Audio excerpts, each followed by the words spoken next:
तो आज के क्लास में हम लोग पढ़ने वाले हैं आणविक निदान के बारे में। मोलिकुलर डायग्नोसिस के बारे में हम लोग को जानना है कि ये क्या होता है।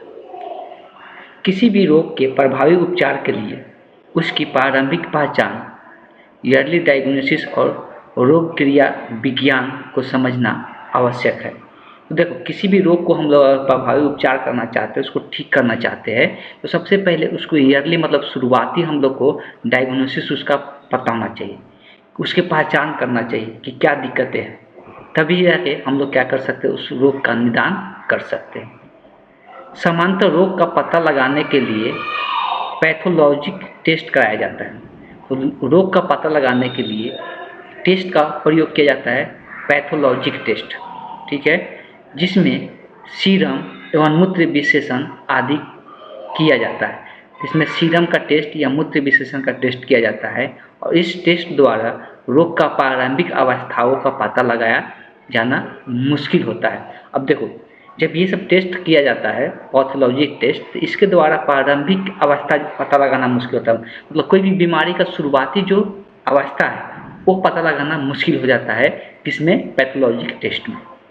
तो आजकल रोग को प्रारंभिक पहचान के लिए रिकम्बिनेंट डीएनए टेक्नोलॉजी, तो आज के डेट में अगर बात करेंगे, ये पहले का हम लोग बात कर रहे थे पॉलीलॉजिक टेस्ट कराया जाता था, लेकिन आज के रोग को प्रारंभिक पहचान के लिए एक चीज़ का उपाय किया जा रहा है, रिकम्बिनेंट डीएनए टेक्नोलॉजी और पॉलीमेरेज चेन रिएक्शन तथा इंजाइम लिपिड इम्यूनोसॉल्वेट ऐसे का प्रयोग किया जा रहा है। देखो, पहला एक दिया हुआ है रिकम्बिनेंट डीएनए टेक्नोलॉजी का उपयोग किया जा रहा है, पॉलीमेरेज चेन रिएक्शन जिसको पीसीआर भी टेस्ट बोलते हैं। तो ये प्रारंभिक रोग को पहचान करता है कि शुरुआती अवस्था को ही बता देता है, ठीक है, पीसीआर टेस्ट। दूसरा यहाँ पर शॉर्ट फॉर्म इसका लिखा हुआ एलिसा, तो एलिसा भी जो होता है ये भी शुरुआती अवस्था को बता देता है, किसी भी रोग के शुरुआती अवस्था को ही ये जानकारी दे देता है। रोगजनक जीवाणु या विषाणु का पता तब चलता है जब शरीर में उनके द्वारा उत्पन्न रोग का लक्षण उभरने लगते हैं। जब वो ज़्यादा बढ़ जाता है, जब कोई भी जीवाणु या विषाणु से रोग होता है तो उसका पता हम लोग कब लगता है, जब वो ज़्यादा बढ़ जाता है हम लोग शरीर में, तब पता लगता है। आजकल डायग्नोस्टिक टेस्ट के विकसित होने से रोगजनक जीवों की पहचान उनके डीएनए सीक्वेंस द्वारा की जा रही है, लेकिन आज के डेट में ऐसा अब नहीं होता है। उसको डीएनए सीक्वेंस द्वारा अब पहचान लिया जाता है, शुरुआत में ही पहचान लिया जाता है कि ये रोग हम लोग शरीर में होने वाला है। इसके लिए वही चीज़ यहाँ पर दिया हुआ है, पीसीआर की मदद से रोगजनक जीवों का न्यूक्लिक अम्ल का प्रवर्धन द्वारा डायग्नोसिस कर सकते हैं। तो पीसीआर टेस्ट के द्वारा हम लोग न्यूक्लिक अम्ल जो होता है डीएनए के अंदर, उसका हम लोग प्रवर्धन कर सकते हैं, एप्लीकेशन कर सकते हैं और पता कर सकते हैं शुरुआती दौर ही किसी भी रोग का। जिन रोगियों में एड्स का संदेह होता है उन्हें एचआईवी की पहचान हेतु पीसीआर का उपयोग किया जाता है। ये कल लिखवा भी दिए थे, शायद पढ़ा भी दिए थे, लेकिन चलिए आज फिर से इसको हम समझा देते हैं। तो एचआईवी रोग के लिए हम लिखवाए भी थे कि एचआईवी रोग के लिए जो टेस्ट का उपयोग किया जाता है, पीसीआर टेस्ट का उपयोग किया जाता है। ये पूछा भी जाता है, इसलिए इसको हम लिखवा दिए थे। पीसीआर का उपयोग कैंसर पीड़ित रोगियों के जीन के होने वाले उत्परिवर्तनों का पता लगाने में भी इसका इस्तेमाल किया जाता है। तो पीसीआर का और भी काम होता है, एक तो एचआईवी रोग के बारे में पता लगाता है, साथ साथ जो कैंसर से होने वाले रोग होते हैं उसमें होने वाला उत्परिवर्तन होता है, उसका भी पता पीसीआर लगा लेता है।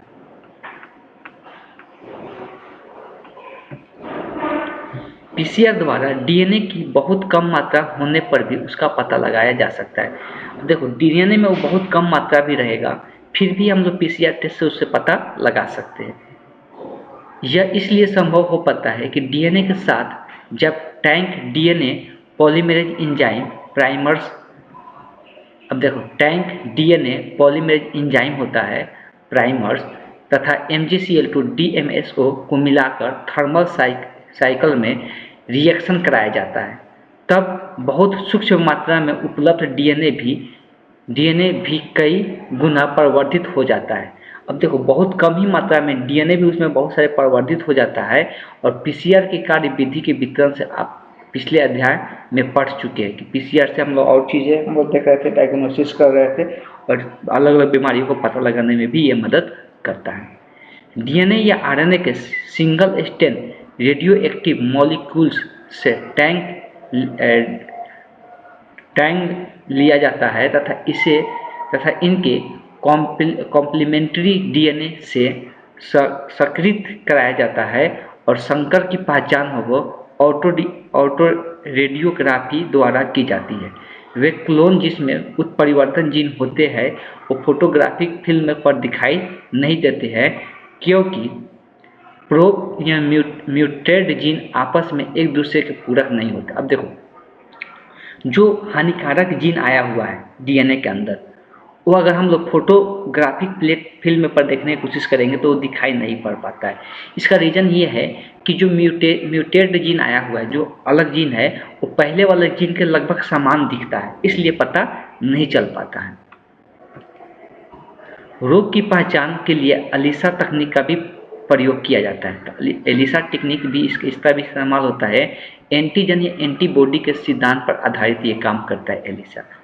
रोग जनकों के द्वारा उत्पन्न संक्रमण की पहचान एंटीजेंस जैसे प्रोटीन, ग्लाइकोप्रोटीन द्वारा की जाती है। अब देखो, कोई भी अगर रोग जनक है, अब वो संक्रमण का पहचान ये किसके द्वारा, तो प्रोटीन और ग्लाइकोप्रोटीन द्वारा की जाती है, जो जनकों द्वारा संश्लेषित एंटीबॉडी की उपस्थिति द्वारा रोगाणुओं का पता लगा सकता है। तो जो जनक होते हैं, रोग जनक, उसके द्वारा संश्लेषित एंटीबॉडी जो होता है, जो एंटीबॉडी होता है वो रोग को पता लगा पाता है। एलिसा का प्रयोग जिन बीमारियों को पता लगाने में किया जाता है उन्हें प्रमुख नाम हेपेटाइटिस, एसटीडी, सेक्सुअल डिजीज जो होता है, ये भी एलिसा को पहचानने में मदद, ये सबको पहचानने में मदद करता है। रूबेला विषाणु, तो इसको भी लिख लेना, अगर नहीं लिखे है तो एलिसा के बारे में लिखना, एलिसा किस किस बीमारियों को पता लगाता है, तो यही लिख लेना, हेपेटाइटिस, एसटीडी मतलब सेक्सुअल ट्रांसमिटेड डिजीज जो तो होता है, रूबेला विषाणु से होने वाले संक्रमण, या थायराइड भी जो होता है, ये सब बीमारियों का पता कर पाता है कौन, एलिसा। तो इसको यहाँ सभी को इंडिकेट कर लेना है।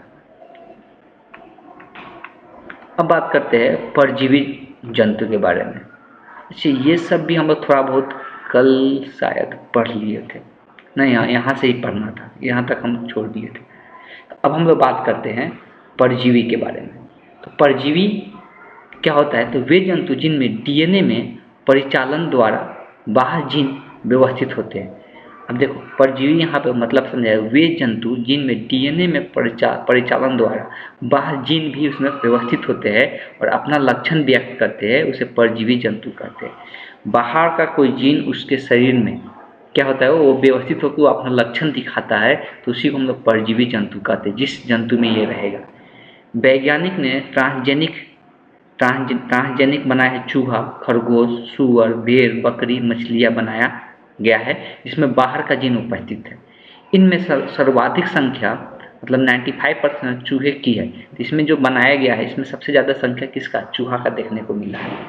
ट्रांसजेनिक जंतु बनाने से मनुष्य को अनेक लाभ होते हैं, जो कि ट्रांसजेनिक जंतु बनाने से क्या क्या मनुष्य को क्या क्या लाभ होता है उसके बारे में दिया हुआ है। तो सबसे पहला लाभ दिया हुआ है, सामान्य शरीर क्रिया एवं विकास की जानकारी देता है। तो जो ट्रांसजेनिक जंतु जो बनाया गया, ट्रांसजेनिक जंतु हम लोग पहले से पढ़ चुके हैं। वैसा जंतु जिनके शरीर में बाहर के कोई जीन हस्तांतरित किया गया है उसको हम लोग ट्रांसजेनिक जंतु हम लोग कहते हैं। अब इससे मानव को क्या क्या लाभ होता है उसके बारे में हम लोग चर्चा करने वाले हैं। मानव का लाभ का बात करेंगे तो सबसे पहले सामान्य शरीर की क्रिया एवं विकास की जानकारी। ट्रांसजेनिक जंतुओं के निर्माण का सबसे बड़ा फायदा यह है कि इनके द्वारा जीनों के नियंत्रण और बाह्य जीन के शरीर पर क्या प्रभाव पड़ता है इनकी जानकारी मिल सके। अब देखो, ये क्या जानकारी देता है कि ये जीनों का नियंत्रण किस प्रकार से करता है और बाह्य जीन के शरीर पर क्या प्रभाव पड़ता है, ये चीज़ों से हम लोग को पता चल पाता है। जैसे इंसुलिन का शरीर के विकास पर क्या प्रभाव पड़ता है, जब जंतुओं में दूसरे जाति के जीन प्रवेश कराए जाते हैं तब इंसुलिन जैसे जटिल कारकों पर क्या प्रभाव पड़ता है इसका पता भी लगाया जा सकता है। अब ये सब किस पर किया जाता है, चूहे पर, खरगोश पे, सूअर पे, इन लोग शरीर में मान लो कि हम इंसुलिन बनाए, इंसुलिन की जानकारी हम लोग प्राप्त करना है कि वो हम लोग शरीर में जाने के बाद क्या क्या प्रभाव कर सकता है। तो उसके लिए हम लोग चूहे या खरगोश को लेते हैं, उसमें हम लोग ये डालकर देखते हैं कि उसके शरीर पर क्या क्या प्रभाव पड़ रहा है। तो ये हम लोग के लिए क्या है, फायदेमंद का काम कर रहा है। विभिन्न कारकों के शरीर जैविक भूमिका का पता लगाने के लिए ट्रांसजेनिक जंतुओं का बहुत सहायक, इसलिए ये बहुत ज़्यादा सहायता करते हैं इस सब चीज़ों के बारे में पता लगाने में।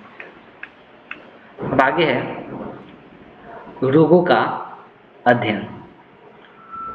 रोग के विकास में जीन का महत्वपूर्ण भूमिका होता है। तो रोग का विकास में जीन का, इसलिए कि रोग का जो विकास होता है वो जीन के कारण ही हो पाता है। इन भूमिका के अध्ययन के लिए ट्रांसजेनिक जंतुओं का निर्माण किया जाता है। चूँकि मानव रोगों के निदान के लिए नए उपचारों की खोज की जाती है, परंतु उपचारों का सीधा प्रभाव मानव शरीर पर नहीं देखा जा सकता। ऑब्वियस है, कोई भी हम लोग औषधि का निर्माण कर रहे, कोई भी दवा का निर्माण कर रहे, तो ऑब्वियस डायरेक्ट हम लोग मानव को खिला कर नहीं चेक कर सकते कि उसका प्रभाव क्या पड़ रहा है। इसलिए हम लोग ट्रांसजेनिक जंतु को ये चीज़ें देते हैं। ये चीज़ें किसको देते हैं, ट्रांसजेनिक जंतु को देते हैं, और तब उसका प्रभाव देखा जाता है कि इसका प्रभाव क्या पड़ रहा है। उस औषधि का क्लिनिकल ट्रायल न हो जाए, इस कार्य के लिए ट्रांसजेनिक जंतुओं को मॉडल के रूप में प्रयोग किया जाता है। बोल सकते हैं वैज्ञानिक ने मानव रोगों जैसे कैंसर, सिस्टिक फाइब्रोसिस, रूटाइड्स, आर्थराइटिस, ये सब एलर्जी, ये कुछ रोग का नाम दिया हुआ है। ये सब रोगों के बारे में पता करने के लिए मॉडल के रूप में ट्रांसजेनिक जंतुओं का उपयोग किया जाता है, और इसके लिए कोई भी औषधि बनाया जाता है तो सबसे पहले ट्रांसजेनिक जंतु पर इसका उपयोग करके देखा जाता है कि इसका क्या प्रभाव पड़ रहा है। आगे दिया है जैविक उत्पाद की प्राप्ति में भी सहायता मिलता है। कुछ मानव रोगों के उपचार के लिए जैविक उत्पाद से बनी औषधियों की आवश्यकता पड़ती है। जैविक उत्पाद मतलब क्या बोल सकते हैं, जो कि हम लोग जीव जंतुओं से जो बनता है औषधि, उसके बारे में। जैसे मानव प्रोटीन का उपयोग इफिसीमा नामक बीमारी को ठीक करने के लिए किया जाता है। लेकिन प्रोटीन का नाम दिया हुआ अल्फा-1 एंटीपायरेसिन का उपयोग किया जाता है। ये प्रोटीन है जो कि इफिसीमा नामक बीमारी के लिए ठीक करने के लिए इसका इस्तेमाल किया जाता है। इस प्रोटीन का उत्पादन ट्रांसजेनिक जंतुओं के माध्यम से किया जा सकता है। अब इसका उत्पादन होता है तो उत्पादन इसका ज़्यादा मात्रा में कैसे कर सकते हैं, तो ट्रांसजेनिक जंतुओं के माध्यम से इसका ज़्यादा मात्रा में उत्पादन किया जाता है। डीएनए का वह भाग जो अल्फा-1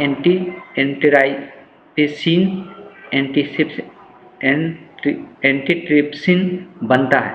अब डीएनए का वह भाग जो एंटीट्रिप्सिन प्रोटीन का निर्माण करता है, उसे जंतुओं में हस्तांतरित कर ट्रांसजेनिक जंतु बनाए जाते हैं जिनसे वांछित प्रोटीन प्राप्त किया जा सकता है। अब वही है कि इसको क्या किया जाता है, जंतुओं में हस्तांतरित कर दिया जाता है। जो जंतु हम लोग, कौन सा जंतु, ट्रांसजेनिक जंतु, उसके शरीर में हस्तांतरित करके ये प्रोटीन का ज़्यादा मात्रा में उत्पादन कर लिया जाता है। 1957 में पहली ट्रांसजेनिक गाय रोजी बनाई गई थी। गाय का नाम दिया रोजी बनाई गई थी, जिसमें मानव प्रोटीन संपन्न दूध प्राप्त किया गया था। मानव प्रोटीन संपन्न दूध, जो मानव के शरीर में जो प्रोटीन संबद्ध दूध होता है उसको प्राप्त किया गया था इस गाय से। इस गाय से दूध का मानव का अल्फा लैक्ट अल्ब्यूमिन होने के कारण यह मानव शिशु के लिए एक संतुलित पोषक आहार के रूप में कार्य करता है। हम लोग पता है कि छोटे बच्चे को क्या किया जाता है, छोटे बच्चे को ऑब्वियस है कि मानव आहार के रूप में दूध दिया जाता है, लेकिन हमें पता है कि वो माँ का दूध पीती है।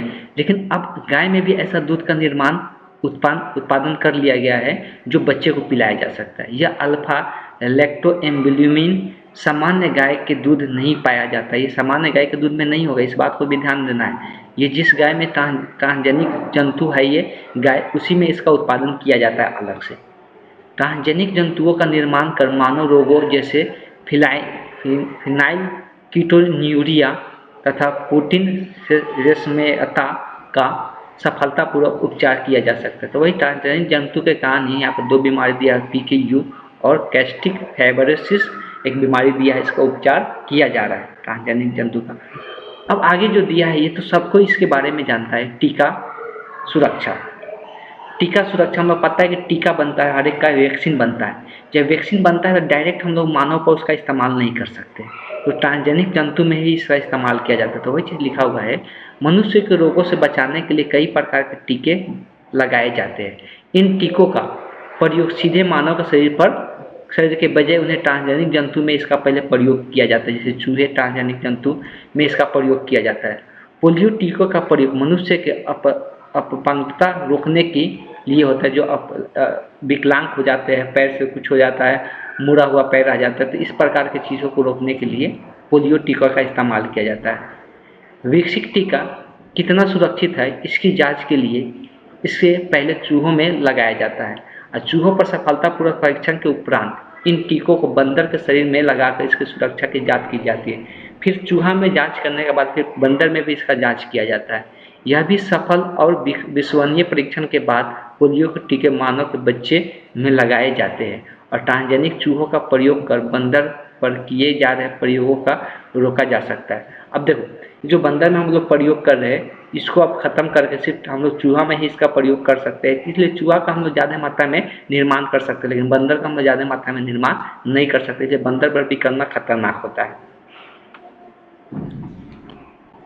आगे दिया हुआ है, इसमें और भी कुछ सुरक्षा मिलता है। रासायनिक सुरक्षा परीक्षण, औषधियों की विषाक्तता की जांच करने के लिए ऐसे ट्रांसजेनिक जंतुओं का प्रयोग किया जाता है जिनके शरीर में ऐसे जीन हो जो अविषालु पदार्थों के प्रति अति संवेदनशील हो। असामान्य जंतुओं में यह क्षमता नहीं पाई जाती। अब देखो, ट्रांसजेनिक जंतु का मतलब ही होता है, इसमें क्या होता है कि जब हम लोग ऐसे जंतु का यूज करते हैं, ट्रांसजेनिक जंतु का यूज करने से क्या फ़ायदा होता है कि अगर उसमें अविषाण मतलब जो जहरीले पदार्थ होता है उसको सहने का क्षमता उसमें होता है, जो जहरीले पदार्थ होते हैं उसको सहने का क्षमता होता है।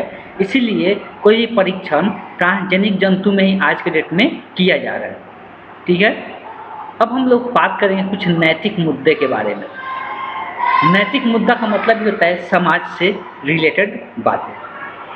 इससे भी हम लोग कुछ चीज़ें, नैतिक मुद्दे भी उत्पन्न होते हैं जिसको समझ पाना हम लोग को जरूरी है, हम लोग समझना भी जरूरी है। लोगों को क्या दिक्कतें इससे होता है तो उसके बारे में हम लोग जानेंगे। मनुष्य अपनी आवश्यकताओं की पूर्ति के लिए अन्य जीवों पर निर्भर विभिन्न प्रकार के परीक्षण करता है। अन्य जीवों पर विभिन्न प्रकार के परीक्षण करता है।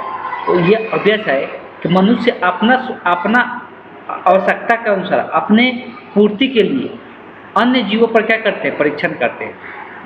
जैसे हम लोग जानते हैं कि परीक्षण के लिए चूहे का प्रयोग किया जाता है, बंदरों को बड़ी संख्या में बलि देनी पड़ती है तथा इन्हें तरह तरह के इंजेक्शन देकर यातनाओं को भुगतने के लिए मजबूर किया जाता है।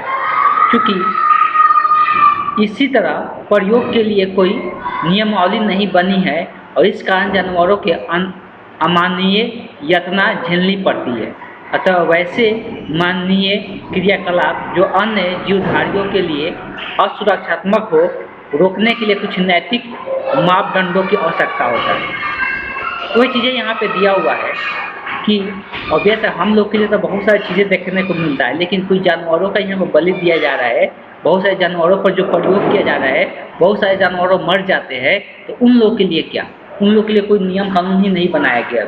ये हम लोग के लिए क्या एक नैतिक मुद्दा है, जरूरी मुद्दा है, जो हम लोग को उसको सुलझाना चाहिए। यद्यपि आनुवंशिक रूपांतरण जैविक उपयोगिता की दृष्टि से महत्वपूर्ण है, परंतु ऐसे ट्रांसजेनिक जीवों को जब पारिस्थितिक तंत्र में डाला जाएगा तब इसका क्या परिणाम होंगे, यह सोचनीय प्रश्न है और लाभ बजाय प्रयोग का हानिकारक भी हो सकता है। अब देखो, ये भी चीज़ें बताया जा रहा है कि जो ये ट्रांसजेनिक जीव होते हैं, अगर इनको हम लोग पारिस्थितिक तंत्र में डाल दें, मतलब जो जीव है जहाँ पे सिंपल तरीक़ा से रहते हैं उनमें अगर डाल देंगे तो इसका क्या हानिकारक प्रभाव पड़ेगा, ये आप लोग खुद सोच सकते हैं।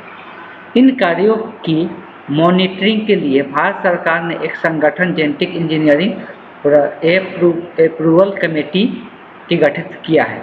तो इस कार्य करने के लिए एक संगठन बना दिया गया है, उस संगठन का नाम क्या है जो इसको देख रेख करे। ठीक है, संगठन का नाम है जेनेटिक इंजीनियरिंग अप्रूवल कमेटी। ठीक है, इसका मुख्य कार्य क्या है? तो जेनेटिकली मॉडिफाइड शोध के वैधानिकता मतलब वैलिडिटी, जो हम लोग जेनेटिकली मॉडिफाइड कर रहे हैं किसी भी जीव को, उसका वैधता क्या है, ठीक, उसके बारे में ये देख रेख करता है। और जो जेनेटिकली मॉडिफाइड जो जीव होते हैं, जीवों का जन सेवाओं के लिए सुरक्षित उपयोग का आकलन करते हैं। जेनेटिकली मॉडिफाइड फूड तथा जेनेटिकली मॉडिफाइड औषधियाँ का जन सेवा में उपयोग लिए गए या पेटेंट के भी समस्या का सामने आ रही है। उदाहरण के लिए बासमती धान अपने सुगंध और स्वाद के लिए प्रसिद्ध है। इसकी 27 किस्में भारत में उगाई जाती है। उदाहरण एक दिया गया है कि हम लोग जो बासमती धान होता है उसका 27 अलग अलग किस्में जो है भारत में उगाई जाती है। यह किस्में भारतवर्ष के में उगाई जाने वाले लगभग 2 लाख किस्में हैं। ये किस्में भारत में अब तक उगाई जाने वाले कितना है?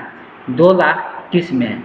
यह सर्वविदित है और बासमती धान सदियों से भारत में उगाया जा रहा है, ये भी चीज़ है।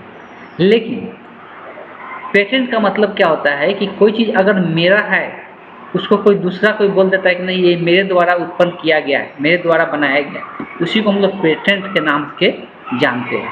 जैसे यहाँ पर बात किया जा रहा है कि 1977 में एक अमेरिका कंपनी ने बासमती धान का पेटेंट करा लिया। कहने का मतलब वो अपने नाम पर करा लिया कि बासमती का निर्माता हम हैं। लेकिन सभी को पता है बासमती जो चावल होता है ये सदियों से हमारे भारत देश में उगाया जा रहा है। मतलब बासमती का पेटेंट कौन होना चाहिए? भारत होना चाहिए। इस पेटेंट के बाद बासमती के विकसित किस्म का विक्रय का एक अधिकार केवल उस कंपनी को ही प्राप्त हो जाता है। इसलिए भारत सरकार ने पहल की तथा पेटेंट को अमेरिका कोर्ट के माध्यम से रद्द करवाया और 1995 में अमेरिका में नीम से एंटी फंगल एजेंट स्रावित करने का पेटेंट यूएसए द्वारा किया गया था। चूँकि नीम का प्रयोग भारतवर्ष में सदियों से हो रहा है तथा तभी प्रमुख ग्रंथों में इसका उल्लेख है, इसलिए भारत सरकार ने पेटेंट को निरस्त करने के लिए अमेरिका कोर्ट को दावा किया और 2005 में यह पेटेंट रद्द हुआ तथा नीम पर भारत का अधिकार स्थापित हो गया। अब देखो बहुत सारे अमेरिका क्या करता है कि अपने नाम पर करा लेता है कि इसका निर्माता हम हैं, लेकिन हम लोग को जब पता चलता है कि तो हम लोग सदियों से हम लोग इसका यूज कर रहे हैं, तब उसको अमेरिका के कोर्ट में ये केस करना पड़ता है कि ये मेरे नाम पर पेटेंट होना चाहिए, ये हमारे सदियों से उसका सबूत दिया जाता है, तब ऐसा फिर उसको कैंसिल किया जाता है। ये 2 चीज़ों के लिए अमेरिका ऐसा कर चुका है। इस प्रकार पेटेंट की समस्या हल्दी के साथ भी आई थी। हल्दी का जो खेती होता है उसके साथ भी ये समस्या आया था। इसके लिए भी हमारे प्राचीन ग्रंथि आयुर्वेदिक पुस्तकों तथा अन्य उपलब्ध अभिलेखक के आधार पर हल्दी के पेटेंट को भी निरस्त कराया जा सका। पेटेंट वह अधिकार है जो सरकार द्वारा किसी आविष्कार को दिया जाता है। सरकार द्वारा ये आविष्कार दिया जाता है, किसके द्वारा किया गया है, किस देश के द्वारा किया गया, उसी को हम लोग पेटेंट कहते हैं। जिसके अंतर्गत कोई अन्य उस पेटेंट को बिना आविष्कार के अनुमति के इस्तेमाल नहीं कर सकता। मतलब जब तक जिसका पेटेंट मिल जाएगा, जब तक वो अनुमति नहीं देगा उसका वो इस्तेमाल नहीं कर सकता। इनमें सूक्ष्म जीवों के स्ट्रेन, जीएनएमओ, डीएनए क्रम, जैव प्रौद्योगिकी के विभिन्न विधियाँ, उत्पाद तथा उनके व्यावहारिक उपयोग शामिल होते हैं। ठीक, तो ये पेटेंट का मतलब सभी कोई जान चुके हैं। पेटेंट का सिंपल मतलब होता है कि जब कोई चीज़ का अधिकार, हम उसका निर्माता है तो उसका अधिकार उसको मिल जाता है, तो उसका वो पेटेंट कहलाता है और बिना उसके अनुमति का वो दूसरे को उसका इस्तेमाल नहीं कर सकता। अब एक शब्द आता है बायोपायरेसी। बायोपायरेसी का मतलब सिंपल समझ सकते हैं, एक प्रकार का चोरी है। बायोपायरेसी क्या है? एक प्रकार, अभी हम लोग जो ऊपर में चर्चा कर रहे थे, जैसे बासमती का आपने पेटेंट कौन ले लिया था? अमेरिका। तो अमेरिका इसको क्या बोलेंगे? ये एक चोरी कर लिया था। ठीक, तो उसको हम लोग बायोपायरेसी हम लोग बोलते हैं, एक प्रकार के चोरी के नाम से भी हम लोग जानते हैं। तो किसी राष्ट्र या उससे संबंधित लोगों से बिना व्यवस्थित अनुमोदन या क्षतिपूरक भुगतान के जैव संसाधनों का उपयोग बायोपायरेसी कहलाता है। तो वही चीज़ बिना कोई अनुमति के ये क्षतिपूर्वक का भुगतान किए उसका उपयोग लोग कर लेते हैं, तो उसी को हम लोग क्या कहते हैं, बायोपायरेसी कहते हैं। बायोपायरेसी एक उदाहरण है सदाबहार पौधा के बारे में बात हो रहा है। पौधे के विनक्रिस्टन और ब्लेस्टीन जैसे अल्केवाइड्स प्राप्त किए गए जिनका उपयोग कैंसर के इलाज के लिए किया जाता है। देखो, एक सदाबहार पौधे का यहाँ बात हो रहा था, उसमें दो चीज़ें था जो कैंसर के इलाज के लिए इसका इस्तेमाल किया गया। विनक्रिस्टन का एली लीची कंपनी ने पेटेंट प्राप्त कर उसका व्यवसायीकरण किया, परंतु सदाबहार पौधे जो मेडागास्कर देश की निवासी है उस देश की कोई राशि प्राप्त नहीं हुआ। अब देखो, सदाबहार जो पौधा है ये किस देश का है, तो ये मेडागास्कर देश का है। अब ऑब्वियस है कि अगर उसका उपयोग दूसरा कोई कंट्री कर रहा है उसको अलग अलग बीमारियों में, उसका राशि उस देश को प्राप्त होना चाहिए, लेकिन ऐसा नहीं हुआ। इसी को हम लोग क्या कहते हैं, बायोपायरेसी के नाम से जानते हैं। मतलब ये चोरी कर लिया गया बोल सकते हैं। विश्व के विकसित देश में औद्योगिक और आर्थिक दृष्टि से उत्पन्न है, परंतु विकासशील देश जैसे विविधता की दृष्टि से परंपरागत ज्ञान से संपन्न है और जैव विविधता संपन्न स्पष्ट बिना पूरे अनुमति के इस विविधता को उपयोग पर प्रतिबंध के लिए नियम बना रहे। वही चीज लिखा हुआ है जो विकासशील देश है। अब जैव विविधता जो हुआ है, जितना प्रकार जैव विविधता मतलब क्या, जीवों का अलग अलग प्रजाति जो होता है, जाति होता है, उसके बारे में बात हुआ है, जितना ज़्यादा मात्रा में रहता है। तो इसका कोई भी चीज़ यूज करने के लिए हम लोग उसका अनुमति लेना पड़ता है। जिस देश का होता है उसका भी हम लोग चोरी नहीं कर सकते। भारत में भी जैव विविधता अधिनियम लाया गया है और biodiversity act, India patent bill का संशोधन भी प्राप्त किया जा चुका है। पेटेंट मतलब जो जिसका पास ये अवेलेबल है उसको उसका राशि प्राप्त होना चाहिए, उसके लिए उसके नाम पर वो पेटेंट बनना चाहिए, तभी जाके वो राशि अगर कोई दूसरा कोई यूज कर रहा है तो उससे परमिशन लेके करे और उसका राशि उसका भुगतान करे। जैसे सिंपल कोई बुक छापता है, अब कोई बुक छापा है, उसका 2 कॉपी बनाकर कोई दूसरा कोई छापना शुरू कर दिया, तो वैसे है कि उसका तो फायदा होगा नहीं, इसलिए वहाँ पे क्या है कि वहाँ पर केस वो कर सकता है, ऐसा नियम बना हुआ है। तो ऐसे पेड़ पौधा में भी ऐसा नियम बन चुका है अब के डेट में। अब आगे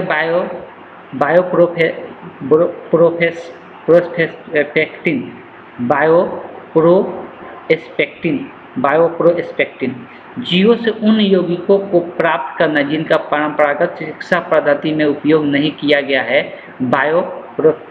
बायोप्रोस्पेक्टिन कहलाता है।